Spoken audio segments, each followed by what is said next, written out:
Bismillahirrahmanirrahim. Assalamualaikum warahmatullahi taala wabarakatuh.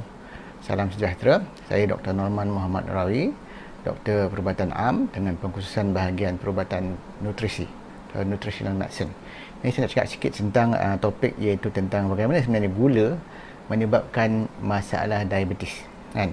Sebab ada juga setengah profesional perubatan berpendapat gula bukan punca diabetik, tapi sebenarnya berdasarkan kajian yang ada, sebenarnya memang dah terbukti sebenarnya gula mempunyai kaitan yang sangat rapat dengan masalah diabetes.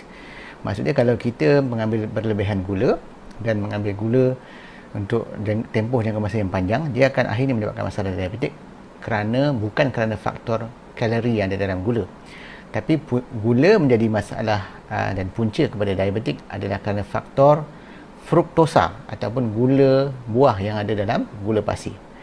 Berdasarkan kajian, gula pasir sebenarnya adalah nama kimia dia dipanggil sukros ataupun sukrosa. Yang ini terbahagi kepada dua bahagian, iaitu 50% fruktosa dan 50% glukosa.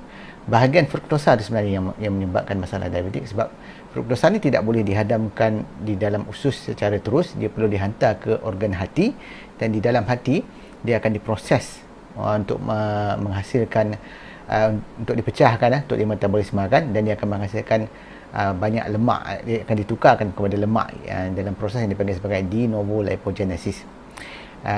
Fruktosa juga akan menyebabkan penghasilan asid urik meningkat. Tapi yang masalah utama adalah fruktosa yang tinggi akan menyebabkan masalah rintangan insulin. Dan rintangan insulin ni sebenarnya adalah punca kepada masalah diabetes.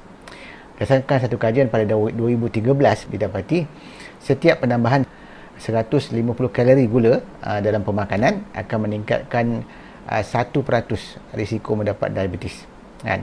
Itu antara kajian yang kuatlah menunjukkan kaitan antara gula dan diabetes. Yang kedua, satu kajian pada tahun 2016 juga menunjukkan sebenarnya kaitan rapat antara pengambilan gula yang berlebihan dengan diabetes jenis 2, yang mana gula yang secara khususnya adalah fruktosa di dalam gula tu menyebabkan masalah rintangan insulin. Satu lagi kajian pada 2012 juga menunjukkan sebenarnya pengambilan gula boleh meningkatkan risiko diabetes sehingga 40%. Sangat tinggilah. Jadi sebenarnya itulah kaitan yang sangat strong, dan jika kita lihat statistik secara umum juga mendapati sebenarnya sejak pengambilan gula ni meningkat dalam masyarakat, kan, pengambilan gula terutama di dalam masyarakat Malaysia lah, selepas era merdeka, maka insiden diabetes meningkat berpuluh kali ganda tinggi. Dan yang terbaru dalam NHMS, data morbidity survey yang telah diumumkan oleh Menteri Kesihatan baru-baru ni, penyakit diabetes telah meningkat dengan lebih banyak di Malaysia, daripada 15.3% meningkat kepada 18.6%. Dan peningkatan ni sebenarnya adalah satu yang membimbangkan, dan bagi saya punca utama adalah kerana pengambilan gula. So kalau kita nak mengatasi masalah diabetes di Malaysia, hanya satu saja cara, iaitu kita kena mengawal pengambilan gula dengan lebih ketat, dan juga menjaga, kalau boleh kita berhenti terus pengambilan gula dan menggunakan alternatif lain. Contohnya stevia, menggunakan madu, menggunakan gula-gula yang lebih rendah GI dia, dan sebagainya, dan juga mengelakkan makanan-makanan proses. Itu saja, terima kasih.